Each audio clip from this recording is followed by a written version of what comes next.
This is where the fun begins.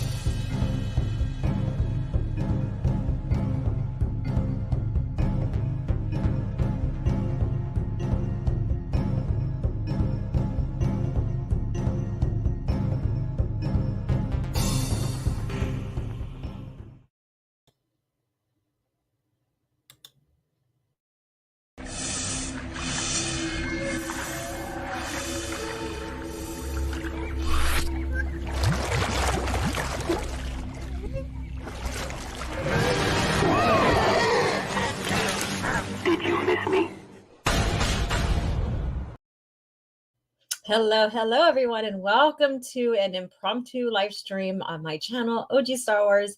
And I'm happy to be here with you. And I hope you liked that last clip.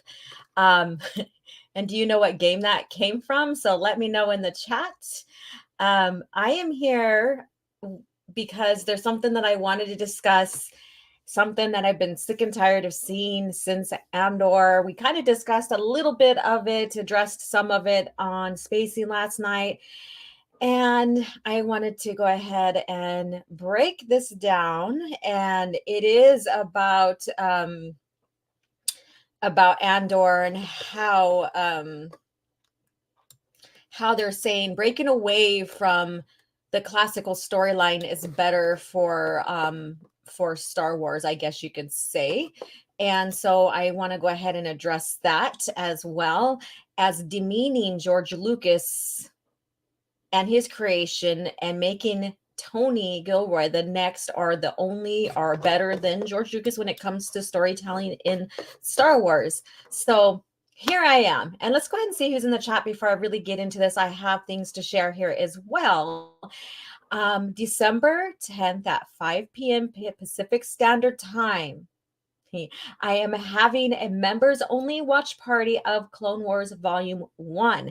So whether you've watched it or not and you're a channel member or you want to become a channel member, now's your chance to become a channel member and hang out with some cool people nerdy now on classical Star Wars. So if you haven't had a chance to become a channel member, treat yourself to a special gift and also treat the channel in further support by becoming a member. That will be greatly appreciated. So December 10th, 5 p.m. Pacific Standard Time, get your chance in to become a member of the channel. And and meet me there for a members only watch party, Clone Wars Volume 1. All right, so let's see who's in the chat now. And I will have other announcements too, but I'll announce those later. So I have Batsy. Thank you for coming in and waiting. New my knees. New OG stream, a surprise to be sure, but a welcome one. Thank you for tuning in and waiting for the stream to go live. I know I was a couple minutes late. I apologize. And then Zim, this is where the fun begins. Yes. And then Casparius, hey, how are you doing? ... Tuning in, yes. And the Sentinels here, as well as my mod. Greetings, everyone. Please hit the like button and share the link out. Yes, because I didn't post we were going live. Or, I did say we're going live at 2. I didn't post we were going live. I wanted to get in here, get some stuff squared away, and get in here and start the live stream. So here we are.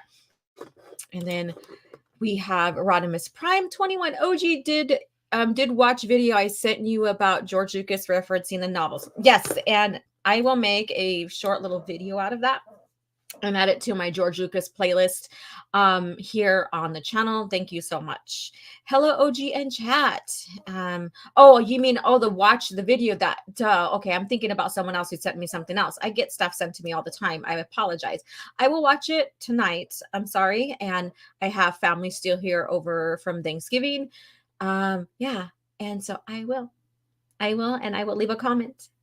Yeah. So thank you so much for sharing it with me. Batsy says, hello, OG and chat. And then here we go. Oops, it jumped on me. Let's see here. I got 12 beautiful souls here. Please hit the like button and share. Catch the open airlock stream. Yeah, so spacing. So there's the link. So if you haven't had a chance, go catch the replay after we're done here. If you have time, or put your headphones on, and while you're doing stuff around the house, listen too. And Dikare is here. Hello, evening all. And Robotic Pope. And then Holocron. Hello. And yeah, so I think I caught up with everybody. Orgies, explain yourself. That was probably a Freudian slip or whatever hell you call that. And that was quite funny. You know me, crazy shit happens and it makes you guys laugh.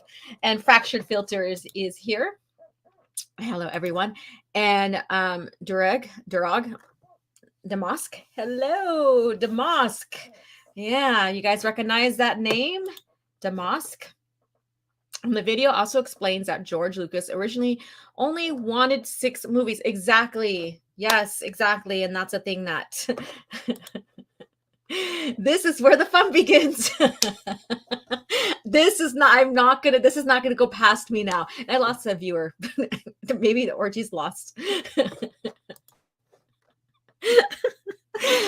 This is not what this is about, but sorry for the false advertisement.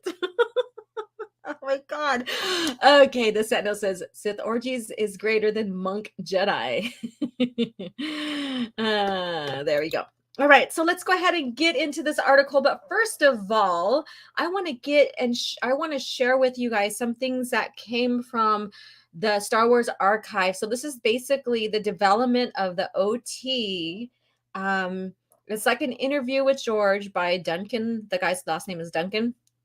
And it just goes down the development, the evolution of the story and what we see today. So all of that in a nutshell. And it also gives like George's vision, what he was looking for when he was creating Star Wars, which I really think Disney Lucasfilm does not have a grasp on that. Maybe Filoni a little bit. I'll give him some credit with that. He does have an idea in a way, but there's a lot of things that he does that contradicts even something that George's vision shares. And so, yeah, you heard it here. I did give Filoni some credit, but I'm being honest. I don't care for him as a creative in under Star Wars, but at least there's that. But that's just a little. That's just like a smidgen. So yeah. So I'm going to share right now with a few inserts from the book here. So let me go ahead and put that on the screen. So here's one. And again, this is from the Star Wars archives, and this is for the OT. And basically it says George Lucas, this was in 1973. The Star Wars is a mixture of Lawrence of Arabia. So this is kind of his vision of like how he wanted to create. There's a lot more to this than what he says here, but this is what he just said in this little quote here. The James Bond film in 2001. The aliens are the heroes and the Homo sapiens naturally the villains. Nobody has ever done anything like this since Flash Gordon. We already know his obsession or love for Flash Gordon, how he wanted to remake or redo or do sequel or whatever to Flash Gordon and wanted to buy the property and decided that the investment wouldn't be worth the payout. And conquers the universe in 1940. So there is one aspect there, and that's just the beginning of it. Like part of his vision that also evolved into looking up the Japanese culture, the hero's journey, a lot of aspects that influenced him from our world. He took and created Star Wars, something completely different. Yes, housing and how people ate and lived and stuff is very similar to ours because there's humans in there, right? And then you have species and stuff like that. So there's one little aspect there that I wanted to share before we get into the article. There's a reason why I'm sharing these before we get into the article. So, and then I'll refer back to them. Let me go ahead and share this next one here. Open up for me, please. Come on now, work for me. It's like, nope, Laura, I'm not going to let you open me. All right, well, I'll share the screen as is. So here's this one. And this is, again, Paul Duncan. So I remembered his last name, not his first name. And And he basically asks, they discuss here about Star Wars and what it means and stuff, and basically what he's talking about children and what they need in movies and stuff. And he says, George says, they need somebody bigger than life that they can look up to, somebody who isn't afraid to go out and tackle problems. They need, well, a romantic vision, a sense of unlimited possibilities. They need to be tuned on to look for the adventure in living. And that's Luke Skywalker right there. And that's even, you could say even Han Solo. He's got his hero's journey, his arc where he goes from selfish to selfless. And then Leia, she's another example of being someone that is adventurous, goes and makes things a possibility, basically.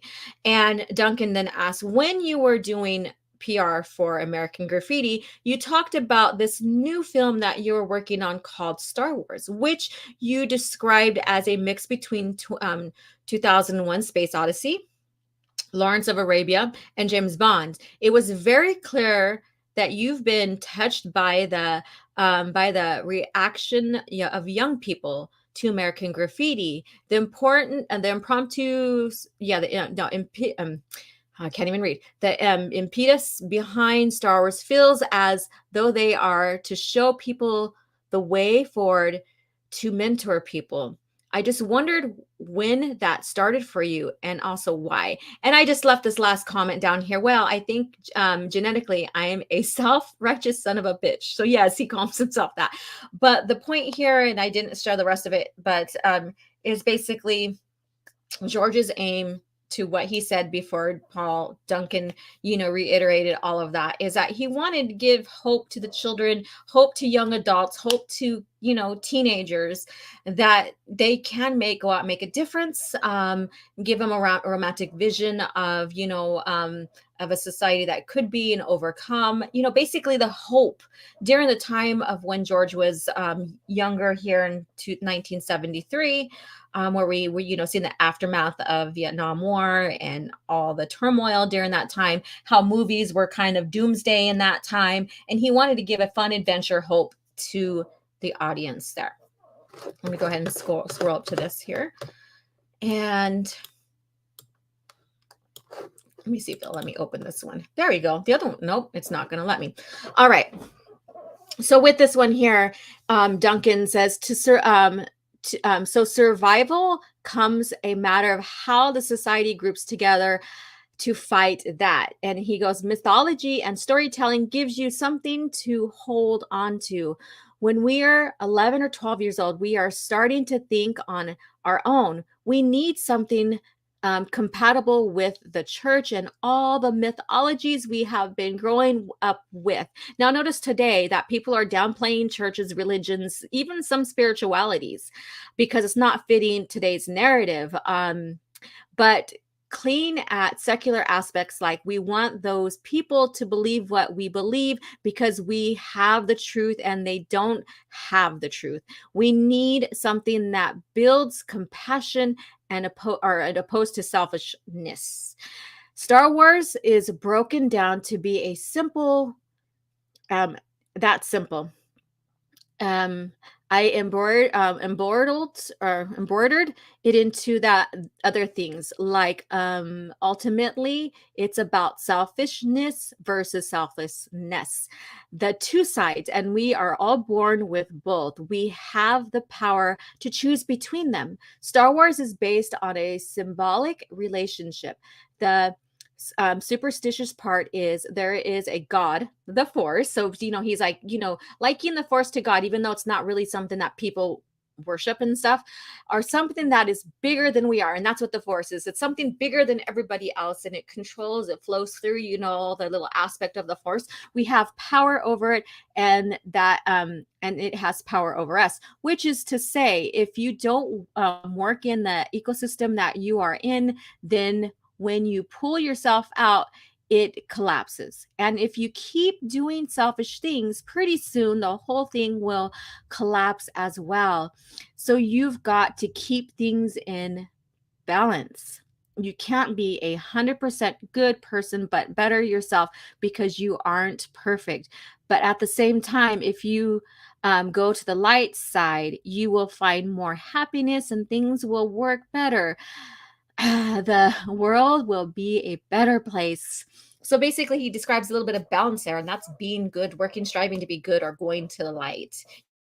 We're not perfect, and he says that, but striving for that is balance. So, but my point is not the part of balance. My point is coming into this article on, let me go ahead and scroll through up here. Disney Star, okay, let's see, let me pull up here. Andor season 1 proves the biggest problem with Disney Star Wars. So we're going to go through that here. Let's see. Is this the right one I posted? I don't think this is the right one I did. Let me go ahead and find the right one, and you guys are going to see my screen. And I'm going to go ahead and see what you guys are saying in the chat here, and share with me what Star Wars means to you while I make sure I have the right article up. If my Twitter is going to let me or respond to me. Damn it. All right. Let me see here. Yeah. So tell me what, let's see. What is your, my PFP and my preferred person, Alora? Is that what that means, PFP? Sorry, let's see here. Didn't the Clone Wars have a prison episode with both humans and aliens? And I believe so. I have to go back. It's been a long time since I've watched the Clone Wars. But yeah, I believe it did. I believe so. Let's see here. Another reason why TCW doesn't fit in Legends, because in the EU, Darth Maul comes back as a ghost, especially in Jedi Quest. So if he's alive, why is he a ghost? And I'll have to go back into that. And, there's a lot of videos I want to do. Jeez. Let me see here. Come on, work for me. There we go. Make sure I pulled up the right article. Where is it? Here it is. Let's see here. Whoops. Yeah. But share with me a profile picture. I'm sorry. See, I'm sorry. PFC. Yeah, that is damn it, I got the Vistari. Ben Skywalker's love interest at one point. Is that the one I wanted? Yeah, that is the one I wanted. Man, I'm just reading that different. So it is the one. So I just wasted some time, but that's okay. We're still hanging out. Yeah, so that's sorry. Star Wars to me is an epic. Okay, what is it? I don't think you finished that, so we'll go back to that. I saw some concept art of Plo Koon having a saber gauntlet. Looks cool. Also, it stopped being George's vision the moment Force Awakens hit the theaters. Actually, it's always going to be George's vision because of the world building that he did. They are working off of George's vision. That world building established that they were creating off of is George's vision.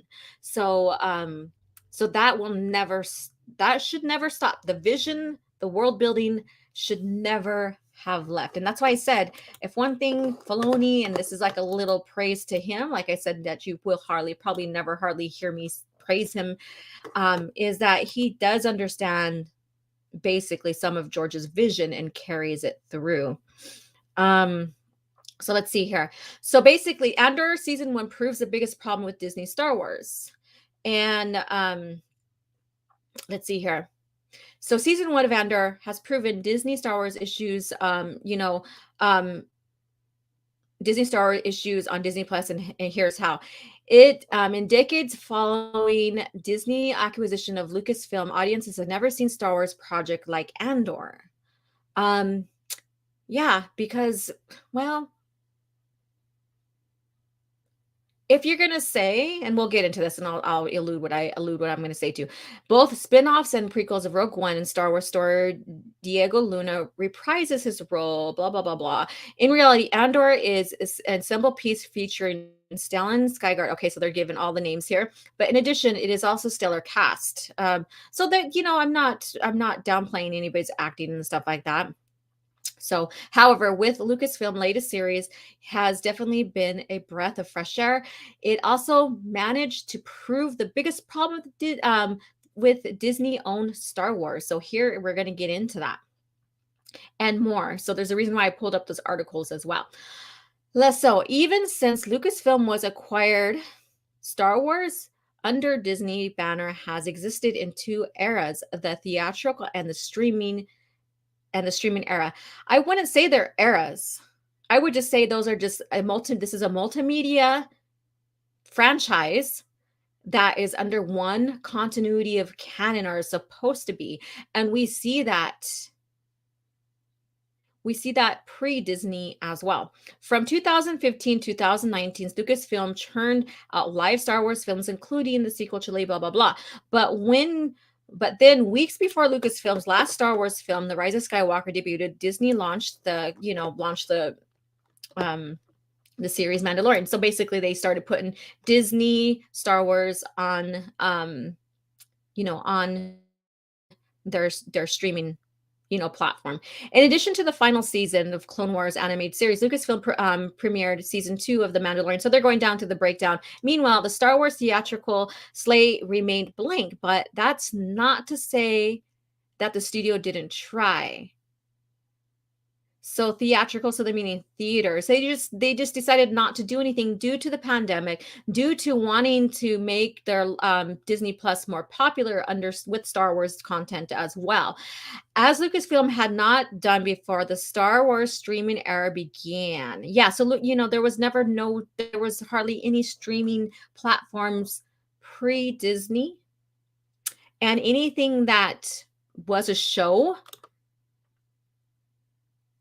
was basically like on Cartoon Network, on cable television, whatever you want to call it. So the streaming, they're right, but shows were always put on, some kind of network, if you want to say. So that's partial truth right there. Perhaps Master Yoda's words, do or do not, there's no try, has never been more applicable. I'm sorry. They're trying and they're failing. But as far as streaming aside, for the galaxy far, far away, fans were noticing trends there too. It seems that instead of trilogies or event projects, Star Wars was leaning into personal, character-driven tales stretched into serial into a serial and peppered with Easter eggs and cameos. So basically, when you get into world building, yes, you're going to have some cameos from other shows. You're going to pull back and create a history of like, this is what happened in the past, whatever, and it's affecting the future, and blah, blah, blah. They did a lot of Easter eggs and cameos, or you could say like dangling the keys and stuff. But Andor did it too. And they're doing it through Luthen's museum. So, but we'll get into that. But this new focus didn't just apply Dave Filoni and Jon Favreau's interconnected Mandoverse. And so there's no like Mandoverse this or whatever. They're all supposed to be one continuity under this franchise's multimedia platform, but also projects featuring Star Wars headlines like Obi-Wan Kenobi. In fact, the direct report that Obi-Wan was intended to be just its own trilogy. So they're going into those rumors and stuff. So how is Andor different? So we're going to get into that now, but I want to see what you guys are saying. Let's see here. Too many shows. Do you think, okay, so from what Batsy said, do you think that, they decided not to do like movies back to back to back because they were afraid of saturation? Remember, that's what Iger said. They were afraid of burnout and stuff. Now, do you think them saying that and then deciding to just give a bunch of shows on a streaming platform, do you think that, they didn't realize that would be a burnout, that, giving us all these multiple shows and series and stuff like that wasn't a burnout that they were afraid of? It seems like they're like, oh, the theater stuff is going to burn people out, but let's go ahead and do it in stream, and that's not going to burn things out. So I don't think they realized what they were doing there, really. Let's see here. Yeah, Star Wars went to Netflix. Yeah. And then opinion here, Ahsoka's death in season 2 of Rebels is the best thing never happened. She should have, at least that if they were going to keep her alive past Order 66, that should have been her last time. So I'm glad you enjoyed that possibility. I feel sorry for anyone young who will believe that the new stuff they're observing, can't say watching, are eras or epics. Correct. Let's see here. And please hit that like button. Yes. Too many shows. I wonder how he feels about the MCU assembly line. And that's the thing. Once you get into too many shows and you have so much things going back to back, whether it's movies or streaming shows on their platforms and stuff, you're going to start having a lot of issues with continuity. But I don't think that was even a factor for them. They basically said, that canon could be whatever you want to make it. And the story group can't really veto any contradictions and stuff like that. So, I mean, why do you have a story group if they can't fix any errors and talk to the creatives and, steer them in the right direction? Breaking away from George's vision, didn't we do that in 2015? Well, yeah, that's another point I'm going to get to here pretty soon. But the point is, and I'll just say it right now, and we'll get into this. Yes, that's the beginning of it. That's the beginning. The quote unquote decanonization, or tossing the EU away, is the first of that. Yeah, I know George didn't write the books, but he had a lot of say in their direction. He set rules for the expanding universe according to what he wanted and how he wanted it to reflect the movies in one single continuity. And he hired people to keep charge of that, because that's too much for a single creative man like that to keep charge of. So he put people in place and set rules for them to enforce and help create Star Wars as we know it before Disney. And people don't realize that George he doesn't have time to write. He did do some ghost writing. He did help with some of the novels, like ghost written for some of the novels and stuff like that. He did change a lot of plot points and some things, characters that he did not want. There's a lot of novels that were vetoed by George because it didn't fit the vision he wanted for to bring out for Star Wars. Okay, let's go ahead and see here. Streaming was a concession to world events, but the media has to make it sound like a mission. Yeah. I don't think movies would be a problem if they had good writing, plots, and plots, not bantha poo. Yeah. Yeah, I agree. And that goes with the shows. So no matter what media, film media is, whether it's theater, arts, series, or show and series, there has to be good writing. It has to be consistent. It has to be consistent to what the franchise set up for its own continuity. And frankly, Disney Star Wars is not that anymore. They took this wonderful platform that George won many awards from and totally flipped it on its head. And all of this was approved by Disney itself. And I'm not here to defend Kennedy, because that's not, I just don't care for her as a creative. Yeah, she has a lot of nice things under her belt pre Disney Star Wars from, the early years in the 80s and stuff in the 90s. And I won't, discredit her for those. But her under Star Wars, it's not a match. And I think George thought it would be, and he had trust in her. And just like Iger said, they betrayed him. Yeah. So, but I'm not going to get into that technicality, but that's just my little take on that. Batsy says Star Wars is supposed to be a theatrical experience, in my honest opinion. That, and then if you want to know more about like the little day-to-day behind the scenes adventures and continued struggle and of restoring hope to the galaxy, then you can get into the books and stuff. You really don't need to get into the EU to understand the movies and get a lot out of the movies. And that's what made it so unique. It was all one continuity. However, if you didn't want to get into the EU and read the books, play the games, the comics, all of that, you're fine with the movies because it still tells a consistent, coherent story. All right, let's see. For the most part, yeah. My headcanon, yep. Let's see here. And then Fractured Filter says, I'd have a wonder what the scheduling was through the though for the books and the comics and the day for Star Wars, to wonder if it is burnout or done with poor storytelling they've given us. I don't know. We can just pander on what's going on in their heads and stuff. Stevie B, hello. How are you? And again, I'm going to get into this article so we can get into the chat and discuss this more and get to more points. But I'm going to go ahead and read Stevie's here. Thank you, Stevie B, for coming in. I don't remember seeing you here, and if I have overlooked you, I'm sorry, but thank you for tuning in. Hey, OG, digging the channel. Thanks for the content. Thank you so much.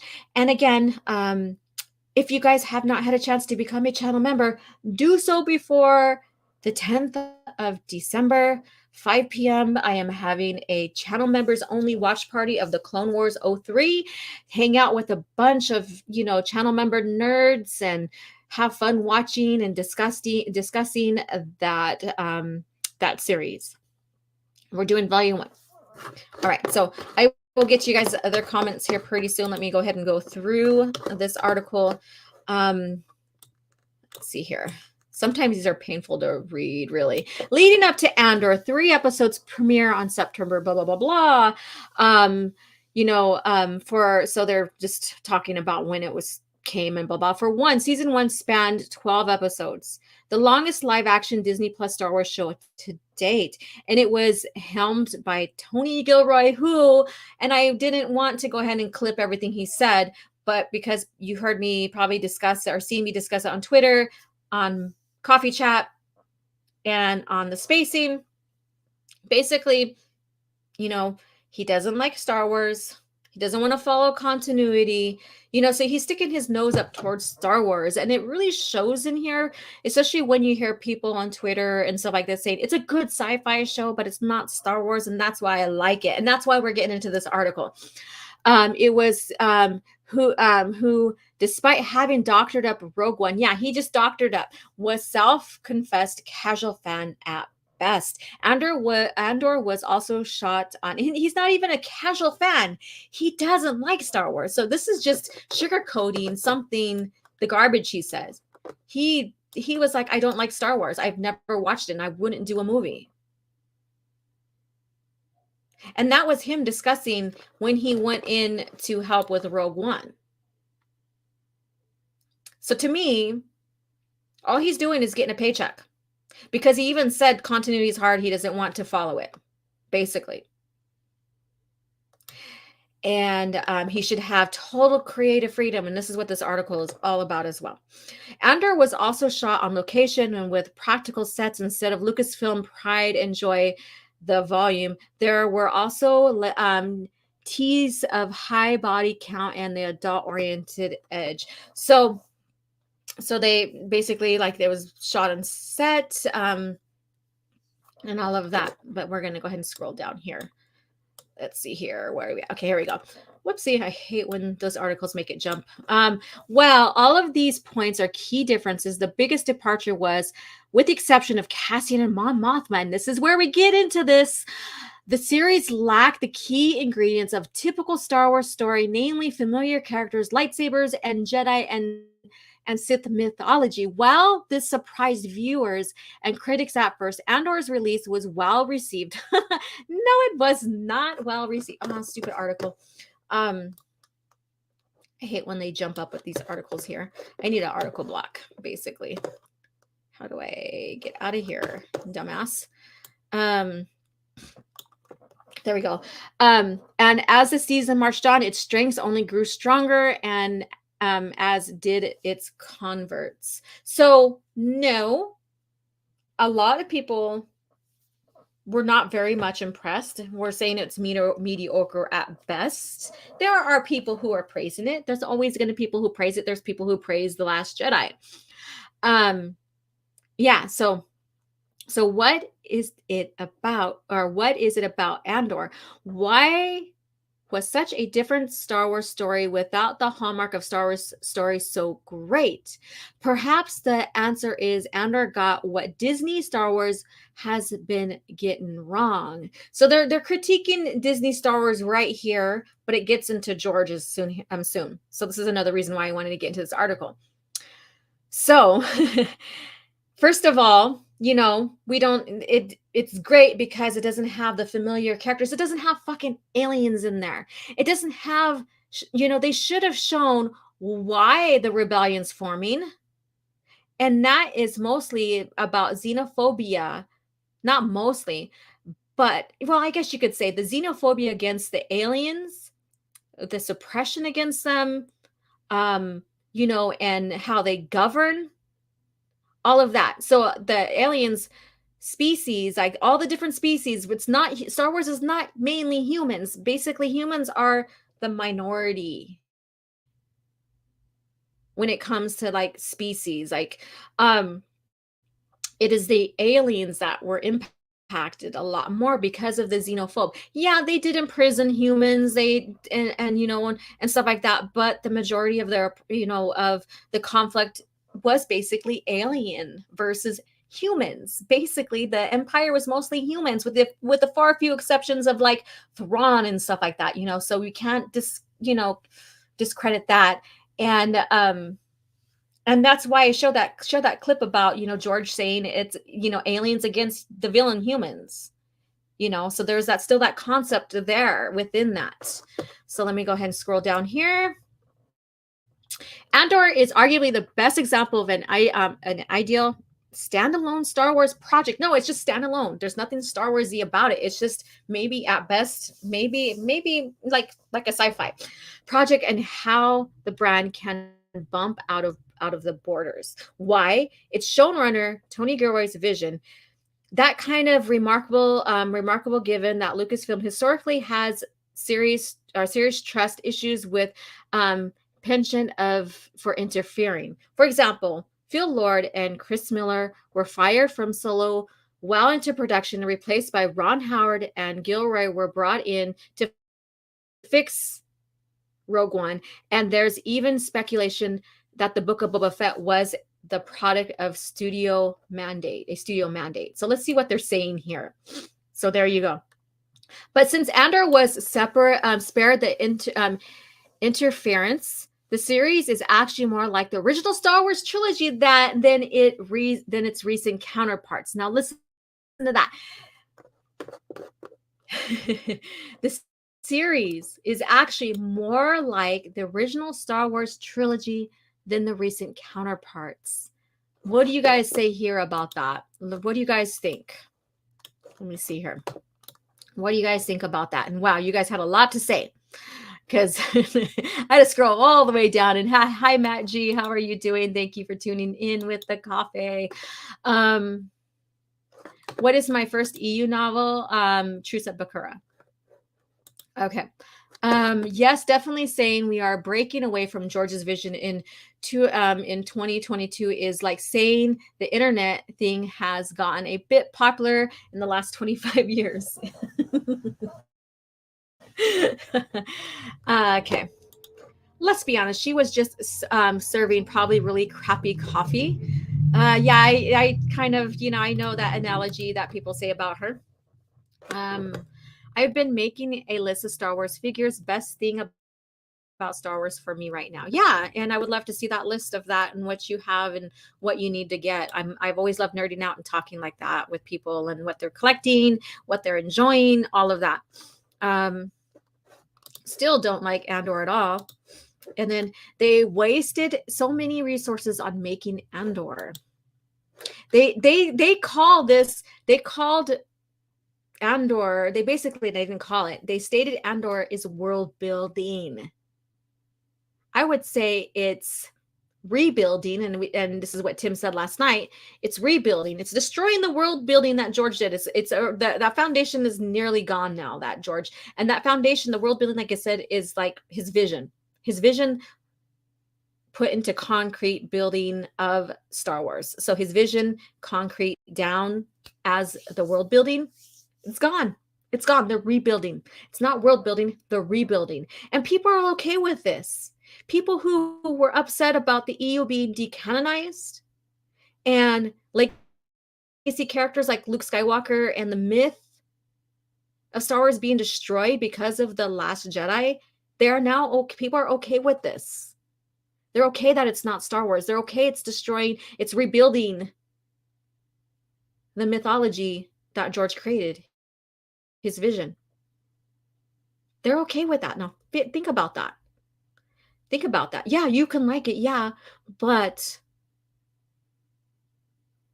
if you're the one that stated and defended the EU, George, the movies, and how Disney's has been handling the property, now it shows, and I'm just going to say it, now it shows that you are okay with this rebuilding. So there should be no more complaining about The Last Jedi, about Luke being destroyed and turned into Jake, basically, about the direction of how Leia was taken. And even now, excuse me, even now, sorry about that, you guys, I apologize. Even now with Mon Mothma, I mean, Belle's not in here. I argued about, why he wasn't in there and stuff on Twitter. Not argued. I made a constructive criticism tweet.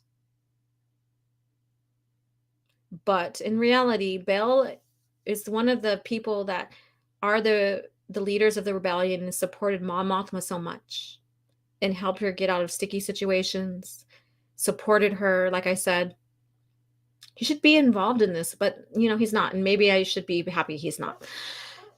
Okay, let's see here. I will go down and read your comments. I just want to get past part of this and get to the point that I wanted to make the stream about. Back in the 70s, and when George Lucas was working on Star Wars, he was also fighting for the freedom from studio interference. Well, in a sense, studio interference, but he didn't want to confine to be a part of Hollywood.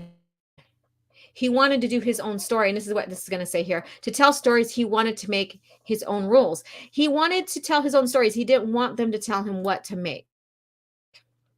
It's not only ironic, but Shakespearean that his efforts to achieve creative freedom actually led to Lucasfilm, a studio known for its meddling. First of all, George wanted total freedom to make his own vision. Keyword here is vision.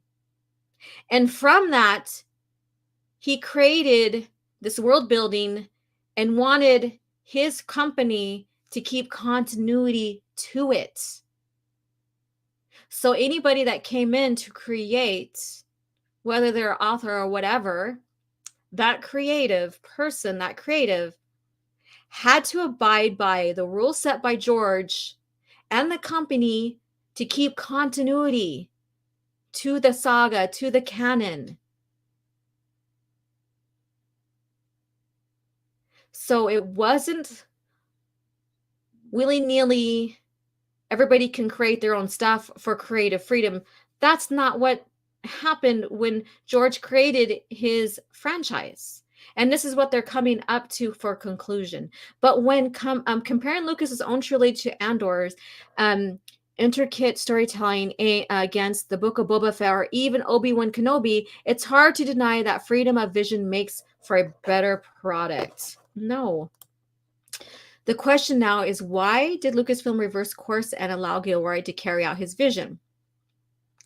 The explanation is simple. It's story. In terms of Lucasfilm's tendency to meddle, it's typically related to projects featuring its iconic characters, such as Solo, Obi-Wan, and Boba Fett.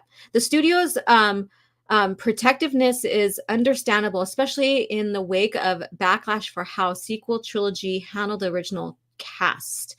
They're not even protecting the IP here, because when you look at Obi-Wan, Boba Fett, Solo, I'm just going to compare to the movie lore now, and not necessarily expanded, because there's a lot of things that they contradict with the expanded universe and hurt and destroy with this new stuff. It doesn't even fit together whatsoever. But But with the movies, there's a lot of contradictions to the movies. Like even George's vision between Obi-Wan and Vader and meeting again. They only meet twice, or they only fight twice. Mustafar, Revenge of the Sith, and A New Hope on the Death Star. They totally ignore his vision on that. Again, George's vision. Because they wanted to give this wow factor to fans. However, the problem is modern day Star Wars has become only about character-based stories for recognition, nostalgia, and of course, numbers. They're partly right, but the IP, the franchise, is built on these characters. And you got to keep continuity with how they were set from the movies and the intention that George created for them and set up for them.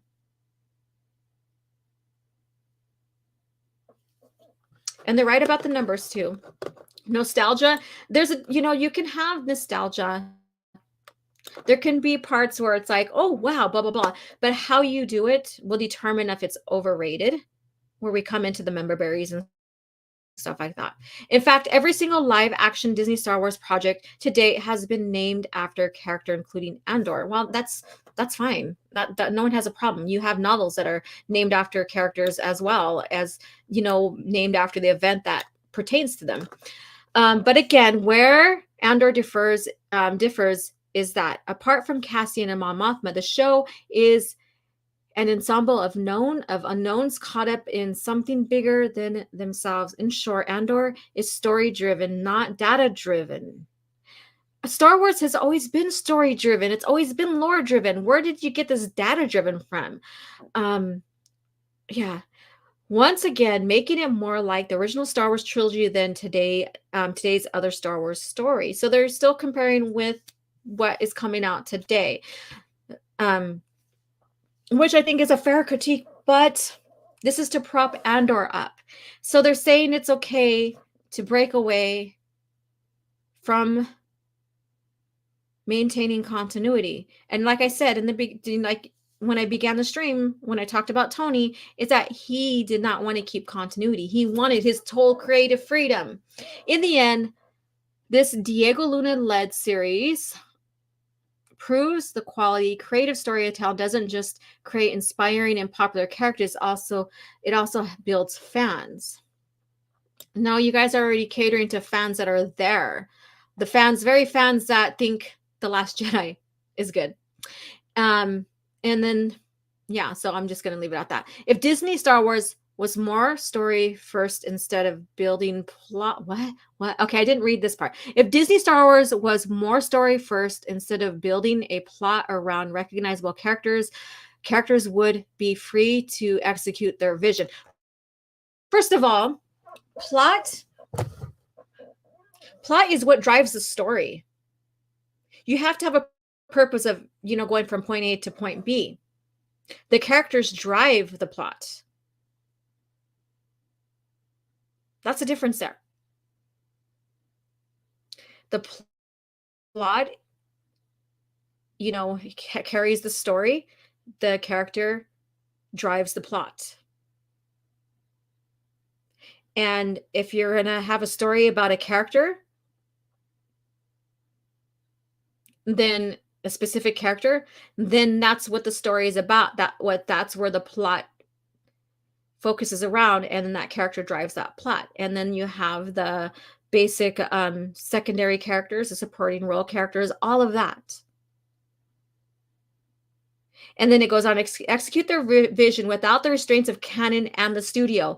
So basically they're saying, fuck the continuity, the canon, the studio, let's do what we want. And George never implemented that. He didn't want to confine to the bias of Hollywood. He wanted to create his own story, his own vision. And from that vision, he created the foundation that everybody else who created Star Wars under him, through his guidance, kept to that vision, that basically the continuity of canon, the world building of his studio. Not only would this allow for more shows and possible films like Andor, it would be the more Star Wars thing Lucasfilm could ever do. I disagree. So this is what I wanted to come to with this, is that people are praising this show, and they're also praising it because it's not Star Wars. Like it does, it's a strayed away from Star Wars, and that's what makes it good. And we see this in the direct in this article here. And what have we been fighting for since, like the EU was tossed, and since the movie started coming out and showing their intention? It's about continuity, keeping track of story.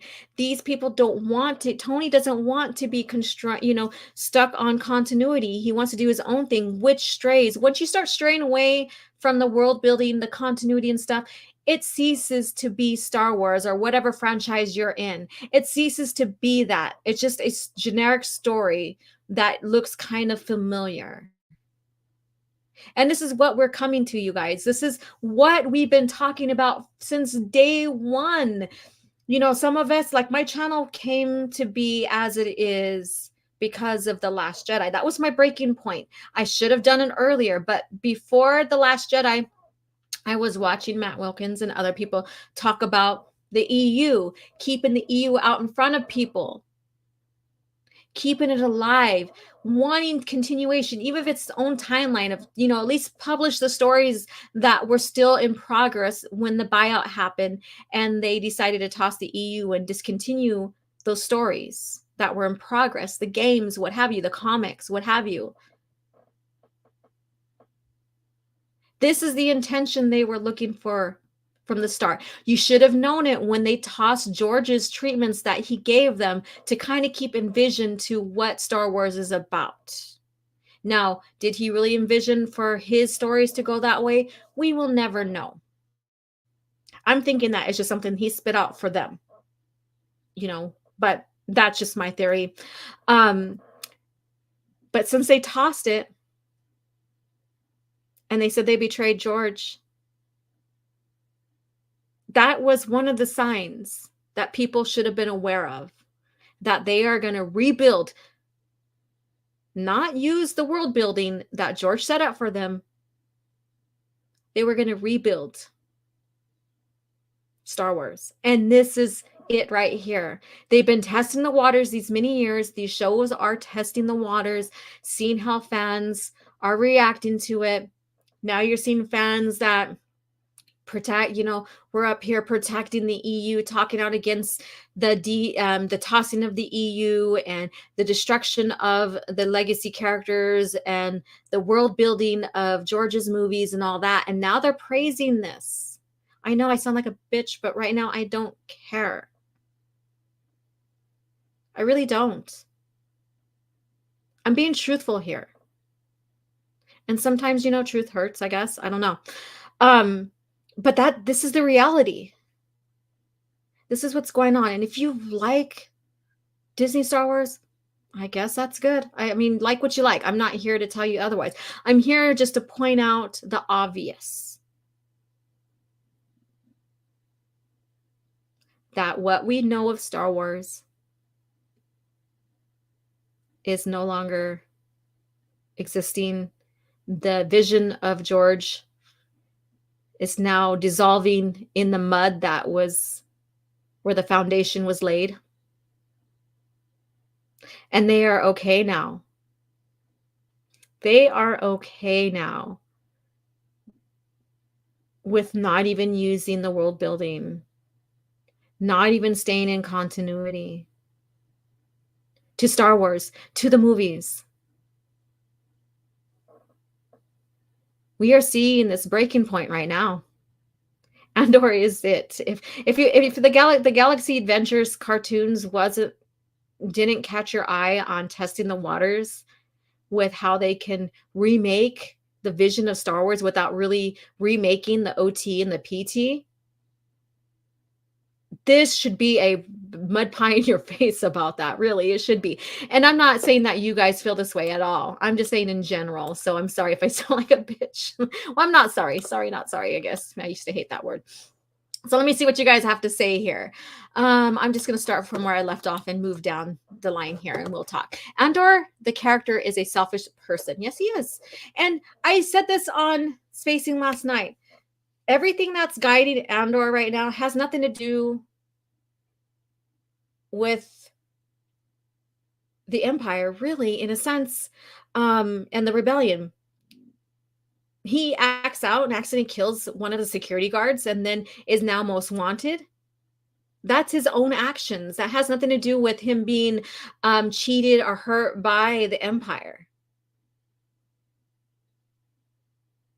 So he has a hit out, a warrant basically out for him, and he goes to prison because of those actions. But none of that has to do with any rebellious act. None of that. So let me see here.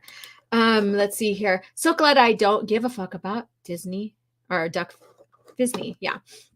Let me scroll down. I know you guys are saying hi to everybody here, and hello if you're tuning in. Welcome. Let's see here. Andor equals Anbor. Blah. I don't know what that was about, but that's fine. Ronan Blade, how are you doing? All of the characters that they showed were better than the main character, and that's the thing. That's the thing. They name a show after a character that's supposed to be the lead character, right? The focused character, and yet they put them on the back burner. And that was with like Obi-Wan Kenobi as well as Mandalorian, as well as Boba Fett. And now you see Andor, they can't even keep their focus straight on, like, if they're gonna focus on a single character, and that's what the series is named after, they can't keep the focus on that. It's kind of laughable, really.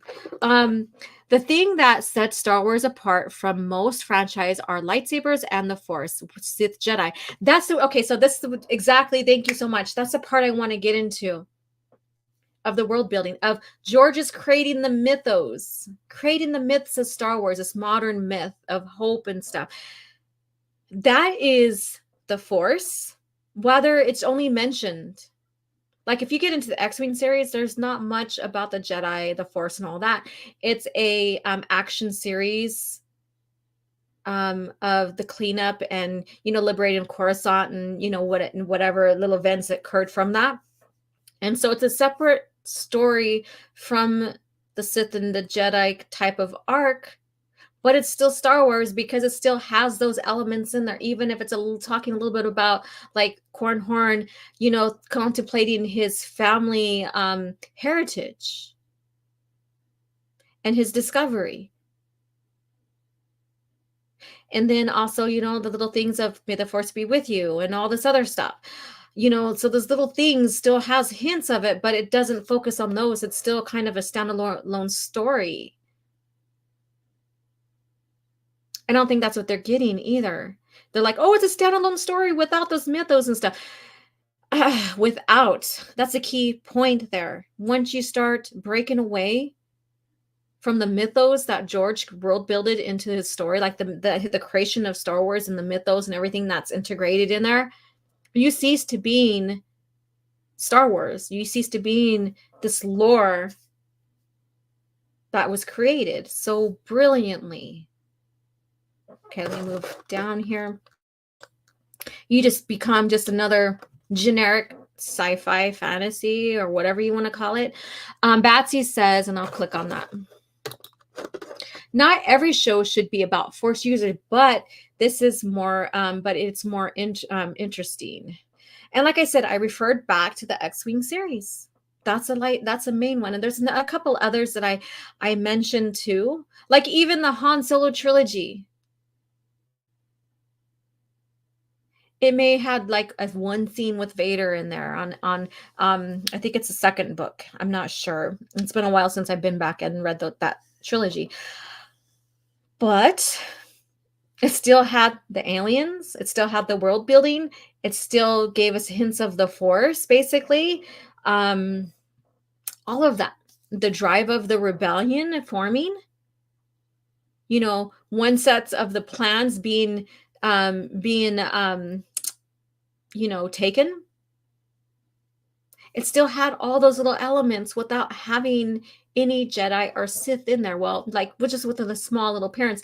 And that's where you do the nostalgia really good, is when there's a purpose to the story for this character to come in.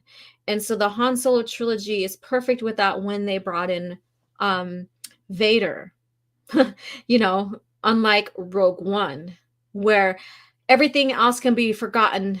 The only best scene that majority or a lot of people would say is the Darth Vader Hall scene, which does break continuity, but I'm not going to get into that. That's been already discussed time and time again, including by me. And Soul Assassin says aliens helped expand the lore by just being on scene. Shows where there's many planets in the galaxy with aliens. Yeah, and then when you get like I said, the Han Solo trilogy, these planets were not human planets. Humans, if you want to get into it, Star Wars was colonized, and I'm not trying to put in today's politics and rhetoric and wokeness, but humans colonized the Star Wars galaxy. I believe Coruscant may have been their home planet, and they expanded out, but don't quote me on that. I have to look that back up again. However, humans, they expanded out through the universe. That's a better word to use. And, made other planets their homes. And sometimes they did get along with the alien native species. And of course, there was multiple different type of species on a planet. Sometimes you have a couple, sometimes you have more. And sometimes they didn't.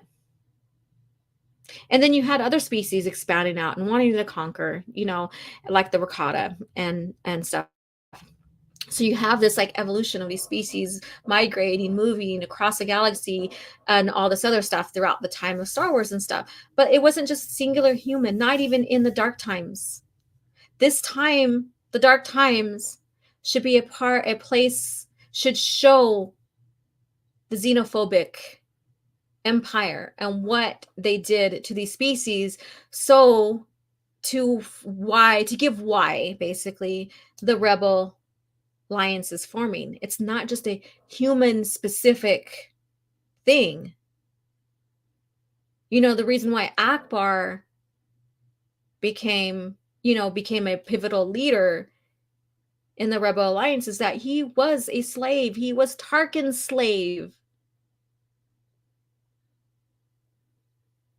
And this is what you get when you I don't want to keep continuity. I don't want to worry about world building. I want to do my own thing. You forget about those elements that make the story in Star Wars what it is. But then people say it's good because it doesn't keep to the formula of Star Wars. Even those who have defended the EU and the direction that the franchise has taken Star Wars and how The Last Jedi has broken continuity and stuff like that. That's what I don't get. Because you like it so much, you're going to defend it in such a way. That's okay. I'm in a great example. And no, I'm not defending anything Filoni did, but I don't the Clone Wars. I don't care for.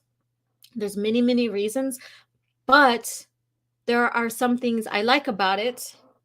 And that's when it gets into some of the episodes that have just the clone troopers. Some of those episodes are really good. So I give credit where credit's due. Yeah, let me go ahead and scroll down. Studio meddling. Yeah, that's what they said. I checked out Truce at Beckhor from my library yesterday. Awesome. Let me know what you think about it. I love it because it's like it happens just hours after Andor. So it has that feel and stuff. And the immediate, we're having to respond because, after the defeat of the Empire, they needed it. The Rebel Alliance needed to put themselves in a pivotal spot to help or, encourage other sectors to join them to form the new republic, blah, blah, blah, blah. But I'm not going to get into any else. So let me see here. So are they saying that Andor is more like Star Wars than the prequels? They're not even mentioning the prequels, but the prequels is Star Wars. I mean, you may not like some things and whatever, like some of the dialogue and stuff like that, but it's still Star Wars. It's still a great trilogy. Hey, James, how are you doing?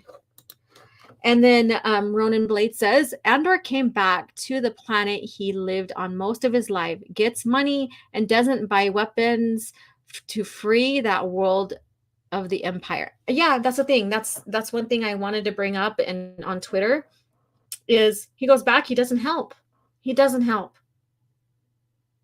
Yeah, I don't know. Instead, I was just kind of like, man, and I'm reading right now X-Wing's The Back to Wars right now. So that's a good book too. I demand a clap seal emoji. Oh, I know, huh? Oh, Raging Rhino. I have to see. I think I am eligible to add some more emojis on here for the channel members to use. So maybe I'll do that in honor of Raging Rhino. And since he's pissing off so many people with the clapping seal. Nothing wrong with constructive criticism. No, there's nothing wrong with that whatsoever.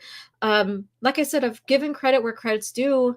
It's not very often for Disney Star Wars, but I do. Especially when I'm doing research. Like that tweet thread I did about Mon Mothma. I did give a little bit credit on how there's one instance of her and it being kind of the same between the original lore and the Disney lore. So I did give credit where that credit is due, but like I said, it's not that often. So let's see. Christopher Baker says, I did pick up a Revan vintage figure. Came with 3 sabers, 2 standard, and 1 double blade. Thought that was worth that pickup. Yeah, that sounds awesome. Pretty cool. Robotic pages. The more alien characters they put in, the less opportunity to do their all important representation. And one thing, doing my research, because I decided I'm just going to go ahead and add Andor to my Rogue One versus Dark Forces, and then so I'm going to add Andor to that, which is going to probably be a 4-part or 3-part series, and also put the Force Unleashed, since all of those are around the same timeline.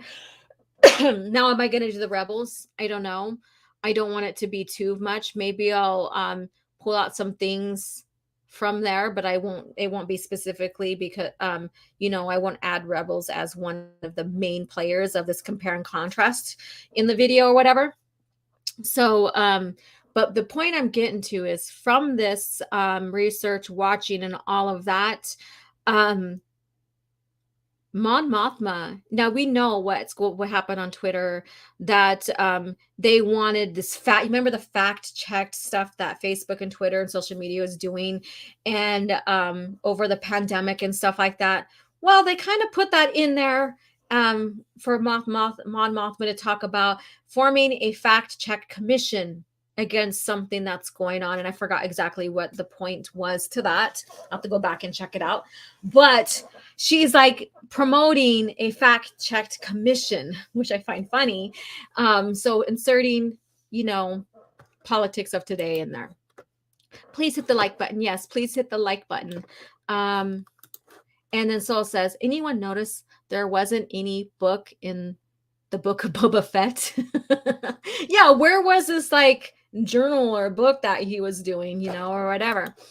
The only Star Wars I got nostalgia from is playing the old games. I don't get the nostalgia from the OT. It's mind-boggling. Well, I mean, sometimes games, because you can invent your own level and stuff like that, sometimes that can bring up more excitement and stuff. So, but everybody has something they get all nostalgia for, get a nostalgia for. Even in a single property with so much story, potential opportunities, novels, and what have you. Ronan Blade says the whole Andor story is about getting the rebellion ready, and in the whole story, nothing is spoken about the weapons they need to support this rebellion, just the money. That's the thing. Now they can say that they need money to buy weapons, which kind of is a little truthful. But when you look at the Force Unleashed and all that, you know, Bell has that speech of like him saying that he, like Mon Mothma would provide the soldiers, he would provide the money, and Garment Bell Iblis will provide the fleet. So we have these three main players that stuck by each other since basically the delegation of 2000, basically. And yeah, so these three stay together, supportive each other. Basically the theme is when the time is right. And during that pivotal time when the Corellian Treaty was formed is like, we got to do this. The time is now. The time is now. And so it kind of shows. And then when you get into more of the lore, they did raids. They captured ships. Like the Hoth, the snow speeder for Hoth is a reconstructed ship, right? And the X-Wing, we don't see it, like evolve too much during the OT time because they would have to, basically capture or raid a shipyard and get those ships and then keep them fixed and stuff. But as we get into the New Republic era, then we start seeing more of the evolution of the X-Wing and stuff like that. So they had to do a lot of raids and they had to do a lot of capture of resources and stuff like that because the Empire had their grip on a lot of things. So with all this money that they're trying to get to purchase ships, they're already complaining about Mon Mothma's bank being, controlled, and she doesn't have access to money. So then that tells you this money that they do have, I will have access to. They won't be able to use it to buy ships because the Empire has control of all the shipyards and stuff. Yeah, but anyways, I'm going into all this technicality here. The Book of Boba Fett was a cookbook. There you go. Boba has to stop eating. The X-Wings will fire coins like BB-8. What? Sounds like Andor strayed away from the typical Star Wars formula. Let's see here. Star Wars is about war, not banks or money. They're trying to give an aspect of how the Rebel Alliance formed and stuff like that, but still, that's just something I'm questioning too. Thank you, Soul Assassin. EU fans seem to have given up. Yeah. Let's see here, and I skipped over that. Sally, from what I am seeing, a lot of EU fans are giving up and leaving Star Wars, allowing more Disney fans to support the new stuff and changes. Yeah, but then, like I said, I'm seeing, these EU fans too that are like, oh yeah, this is marvelous, blah, blah, blah. And mind you, they get more power to you and stuff. But that's why I question, like, if you question the direction that The Last Jedi went, then why aren't you questioning this when they're saying that we don't need to keep continuity? We can stray away from the formula that George and his vision that he set up. Yeah, Darth Plagueis was a banker. Yeah, we know that. And, he was setting up the Senate and stuff like that. And, he had control of the banks and stuff. So, but the point is that I'm making is that at the time, and I'll go back to Plagueis. At the time, there was no rebellion. There was no overruling power, like the Empire, so it was easy. And then how he was set and how his family and his species are bankers and blah, blah, blah, blah, and very wealthy and whatever. He had that inside control. Yeah. But, I question, like, okay, so how are they going to play it out with all this money that they are getting to purchase? Now, mind you, the smugglers and stuff, I get that. They could probably purchase from smugglers and stuff. But like I said, the Empire has control. I mean, we do see like how Talon Card in the Thrawn trilogy and even aspects or stories afterwards, he's like, I'm going to be the middleman. I'm working on both sides. I'm playing both sides, basically. That's what Talon Card did, and stuff like that. So, so we'll see. We'll see how that happens. Seeing weapons from the Empire would have been more interesting. Yeah, seeing like them starting to, like I said, get in the shipyards and all the military complexes and stealing the ammo and stuff like that would have been more intriguing. I've met a few Star Wars fans who like both canon and legends. Yeah, there are those people that are there. I'm not denying that. Keep that mud pie and raises an apple or pecan. Books and comics in terms of canon were beta, meaning the EU was canon at one time. With new movies and new canon books, our canon took its place. The scenes have to have final say. Not in Disney. Star Wars, they don't have a hierarchy of canon. The story group even stated that that's one, all of them are going to be canon together. There's no hierarchy of canon in Disney. And so that's the point I've been making. People think there's a hierarchy of canon in Disney. There is not one. So let's see here. Ever notice that after the Vader hallway scene, everyone has had one after Mando, then Luke? I'm expecting some kind of scene for Andor that's similar. Okay, so prediction, you guys. If they're going to do a nostalgia scene like Maul and Luke and even Vader, who is going to be the one for Andor? Who will be the one for Andor? And even Bane had that feel for when Bane showed up. That was that for the Book of Boba Fett. So, and I think Ahsoka too, maybe. But who do you think will be for Andor's? Who do you think will be that one that comes and sweeps in and brings in the drama and it says, oh, member berries, remember? Because again, Andor did have the nostalgic member berries. That's Luthen's museum. You see holocrons, you see Padme's headdress she had in one of the scenes from the PT. You've seen the Sith armor from Revan. There's a lot of stuff there. You've seen like even the ones, the hieroglyph stones. Those are all member berries. And they're trying to say that they aren't, but they are. Let's see here. Yeah, Disney can't give a LGBTQ style haircut to bald aliens. Well, I mean, but the thing is, does that really matter? Because pre-Disney Star Wars had that representation, even with aliens. So that shouldn't matter, right? That shouldn't matter because it was always there. Even though they said it wasn't, it was. It just wasn't probably in your face. It was done very organically. And, and not to the standards that we see today. And I think that's the difference.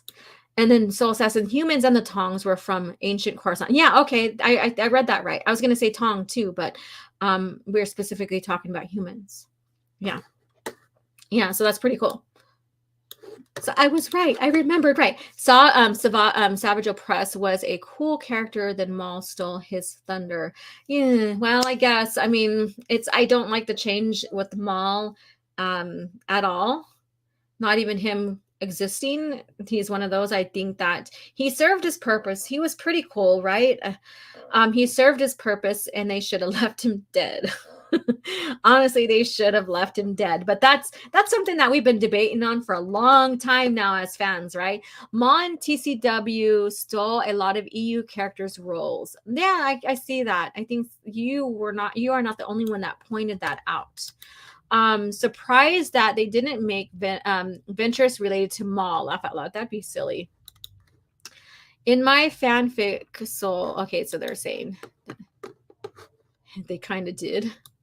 Let's see here. I want to get to these and then we're going to start closing down, ending the stream here. I wanted to discuss this. I wanted to point out this. I wanted to just get my thoughts out on this, my constructive criticism. If I hurt feelings, I'm not sorry. This is my background agent personality or whatever, because I used to have to, to construct backgrounds. I used to have to, give out the packets for people to fill out for the backgrounds and be very direct. And then when I met with the person about their background, I had to be very direct and to the point, and they had to prove their case. And that's why when you see me on Twitter, it's like, give me the proof. Show me the proof here. Don't just tell me, show me the proof. That's just how it is. If you're going to defend something or bring up a point, then back that point. Or I can't take it as, fact until you do. That's why I always say that. That's why I always say provide your proof and everything, because that is basically showing, factual stuff that you're presenting and stuff. When someone brings in their background and they're like, oh yeah, this right here was fixed, blah, blah, blah, blah. And I'm like, well, it's showing it's not fixed. I'm being very, loose with the point here. And I'm like, okay, well, if it is, you need to go to the courthouse or whatever, have them print out your papers, your docs, and bring them to me to show that that was taken care of, that was ratified or whatever. And stuff like that. So that's just how I am. So, and I don't apologize for being that way. And there goes a quad. I'm set up by a window. I might have to put something, a thicker curtain up and stuff like that. But yeah, so I like to get to the point. I want to, share the points, share the evidence, that's just me or whatever. And I don't apologize for any of that. And if I sound like a bitch, oh well. Radimus says, OG, how do you feel about the channel Not My Star Wars since you got an argument with him on Twitter? Oh, I don't know. I don't have an opinion about him. He exists. It's fine. Let's see here. This rebellion would have to be well established already in the timeline. It's only 5 years to Star Wars. Yeah, it's at 5 BBY. It looks like they're kind of going in tandem with when the rebellion formed. By 2 BBY, it should be formed. Now, if they keep in line with what the EU set, that's what the prediction is. If they do, they seem to, pick and choose what they want to cherry pick when it comes to getting stuff out of the original EU. I only saw the first 2 episodes of Andor, and Andor is in a big doo-doo this time. Yeah. All right, let's see here.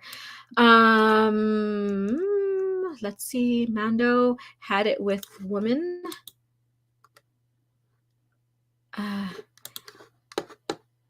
Yeah, Disney doesn't have a hierarchy of canon. No, they stated they don't have. They never stated they have a hierarchy of canon. They basically said everything is one continuous timeline together. The movies and the books and stuff are all together in one timeline. There's no hierarchy of canon. Let's see here.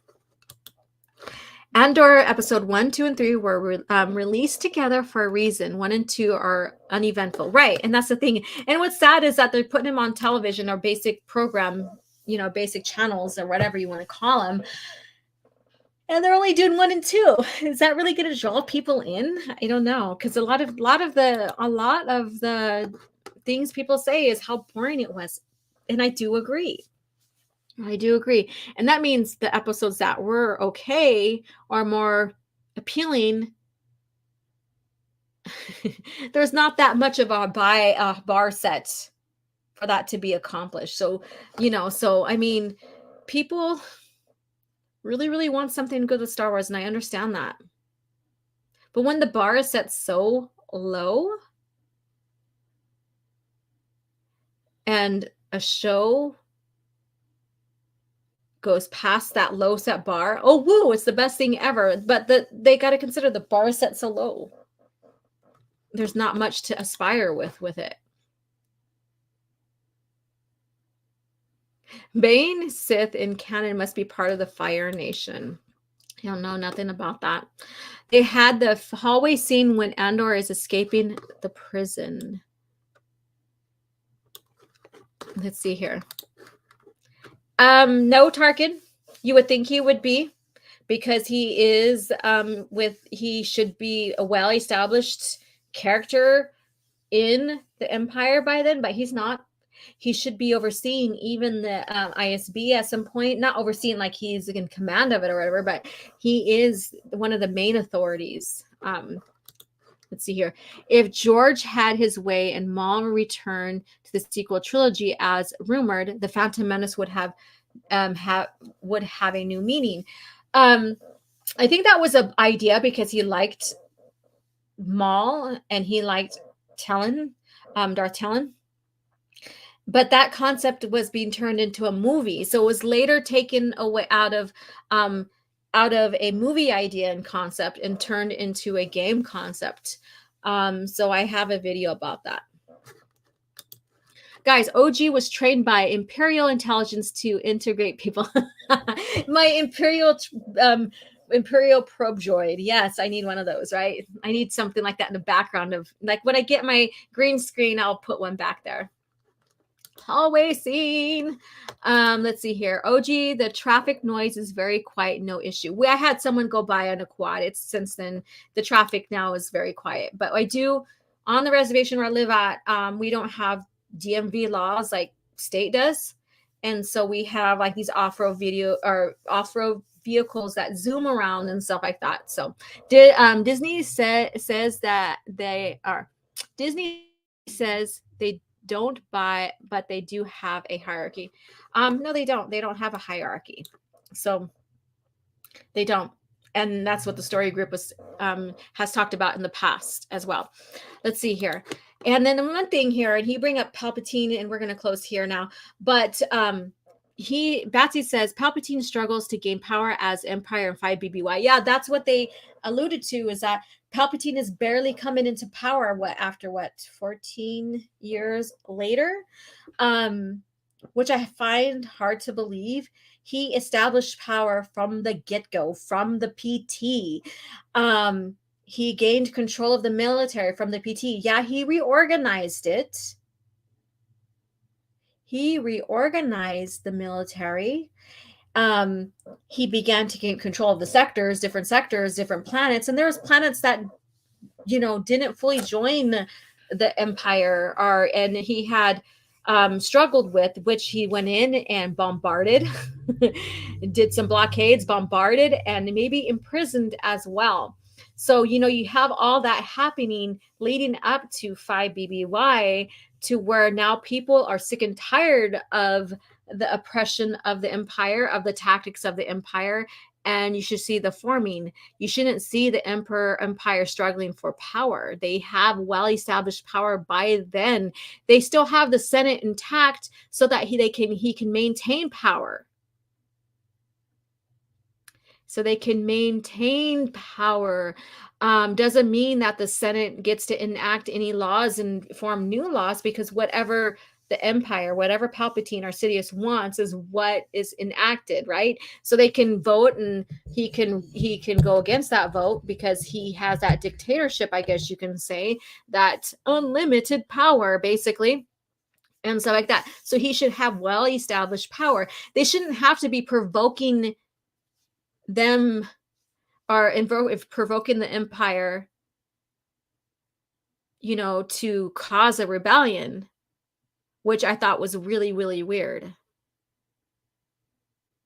Even in, the Han Solo trilogy, we see the enslavement of the Wookiees and stuff like that. And, they rescue, Han does end up rescuing Chewie from captivity, from enslavement and other. And Han didn't like the fact. And I think that was well before 5 BBY when that happened. I mean, they were like the dark Dark Lord, Rise of Darth Vader, basically is when they started enslaving the Wookiees. So that story goes into the enslavement of the Wookiees, and that's like 19 or 18 BBY. Let's see here. The regional governors will now have direct control over the territory. Correct. And that's the thing. It's like when they dissolved the Senate, they already implanted those regional governors in a lot of those planet areas, especially the planets they took over and enslaved. But when they fully dissolved the Senate, the Imperial Senate, because even Leia tells Luke in, was it Legacy of the Force? I forgot what story, but basically in the lore, Leia and Luke and Han, and I forgot who else was in the conversation. I don't even think maybe Han was involved in the conversation, but Leia points out how she was even a part of the Imperial Senate at one point. And that was before the OT. So we went from the Galactic Republic Senate, then they changed it, the Emperor or Palpatine changed it to the Imperial Senate. That's only to keep control. And then basically he's like, by the time the OT happens, he dissolves the Imperial Senate so that no one has power. But that doesn't mean that he's now barely gaining control. No, because he still had control from the beginning. And I think people don't realize that. Once the Death Star was fully operational, basically, he's like, all right, this will help me keep control. I don't have to use the Imperial Senate to keep control. So there's that different structure. There's that different, aspect of that, of like dissolving the Senate because now he feels secure because he has, and he put all his cards on his plate basically after he trusted the Death Star as a way of keeping control, I guess you could say. But dissolving the Imperial Senate to have, to finally gaining control the Imperial Senate doesn't mean that he's finally gaining control. He's always had control with that. So there's that. Let me see. He says he's fully encouraged at the end of Revenge of the Sith. Yeah, exactly. Yeah. So thank you guys. I had a wonderful chat. Like I said, I had to get this off my shoulders, discuss it, bring this out to light on the direction that they're going with the lore, the continued. This is now a rebuilding of the Star Wars lore, going past the world building vision of George Lucas that he created, going past maybe even the mythos, doing, they're taking it into a whole different direction. They have been. We've been talking about this from the beginning. It's something that we've always been talking about, always been addressing.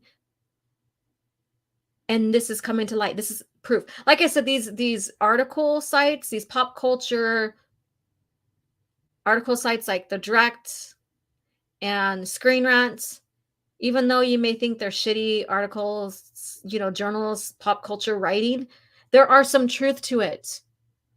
If you go look between all of them, they're pointing you in, they're showing you the direction that Star Wars and other franchise is going. So even though we were like, oh, this is another shitty article, there is some truth to it. Truth is in there. Got to listen to it. You got to reveal it. Why is it so hard to find it down, Rumble Leak? Sorry. Let me see. Did you find it? Yeah. I didn't add any of those links in my description below, so I'm sorry. But yeah, I am now on Rumble, and I have one more announcement as well, but I am on Rumble, so find me there. I'm linking, and I was also recommend to go ahead and link Odyssey, but I haven't investigated that. But we're on Rumble. So again, go find me there. Find me on my YouTube community page where it's nothing but strictly pre-Disney Star Wars lore, conversation, fun, all of that is there. So find me there. It's not created to be an echo chamber of just bashing or talking about Star Wars and all of that. It's just about fun of sharing the love of Star Wars pre-Disney. And so find me there. And also, you can always check the community page here on YouTube. And of course, my basic main Twitter page where I discuss anything Star Wars, whether it's Disney or not, or it's George Lucas or not, and other things as well. But the announcement I wanted to give you here is the Art of Star Wars is going to be a new series coming up. And I was hoping that I'd be prepared for the first video here coming in December, but it looks like it might be postponed just a little further because I wasn't sure if I wanted it to be a live stream or pre-recorded educational fun type video. I decided, because it was a mixed review when I had that vote up, I decided to have it kind of appease everybody in a sense. But do a pre-recorded educational type fun video, and then, choose a specific art that I talked about and add it to coffee chat. So, not only will we discuss Star Wars lore and stuff, cringe factor, we'll also, discuss a little bit of the art of Star Wars topic of the time. And so I think that would be fun. So the Art of Star Wars is a new series coming up. And it's a fun and informative look at the concept art that contributed to the visual world building of Star Wars franchise. So that right there, I'm looking forward to. Ralph, sharing Ralph Mercury and other concept arts, going into novel covers, going into comic creations and stuff. There's like so many different directions I can go with, but I'm going to start with the basics and with the OT. Oh, geez. Yeah, Batsy. Yeah. Yes, probably. He was one of those tactical people that looked at the psyche of his enemies to the arts. And I think that's fascinating. That's one thing that Disney didn't fully get the concept of and kind of made him like a cuck, I guess you could say, but we're not here to discuss that. So yeah, so stay tuned for that. That is a new series that's coming out. My Holocron journal, I kind of put off in the back burner because I'm not liking the concept that I created with that. And I might I might bring that back later. So we'll see. But I like the concept. I just didn't like the direction it was going. So that might be something that might spring up later. And it's always good to share the story, the development of Star Wars and why we like it so much and, how it came to be as we know and love it pre-Disney. So that's the whole reason of the channel here. So thank you guys again. Remember, become a channel member. Join me December 10th at 5 p.m. for a watch party of Clone Wars 03 Volume 1. I look forward to nerd out with you guys. So prepare your popcorn, your favorite drink, what have you, and join me for that. And I'm now going to discontinue this live stream with you guys. Thank you for hanging out with me. I appreciate every single one of you, and I hope your Thanksgiving was fun, that you had fun sharing the harvest of the season, enjoying your favorite dishes, meals, what have you, and whatever your family and friends do during this time. Again, my gratitude is out to every single one of you for the support you have lent me since I began my channel as a Star Wars channel. Thank you so much, and may the Force be with you. You guys have a good day, and see you later. The fate of the galaxy is now in your hands. With the new LEGO Star Wars Slave 1, you can load Captain Solo, arm your weapon systems, man the cockpit, and take off with the most feared ship in the galaxy. But watch out for rebel ships. No matter the enemy, no matter the firepower, you control the action. With the new LEGO Star Wars collection.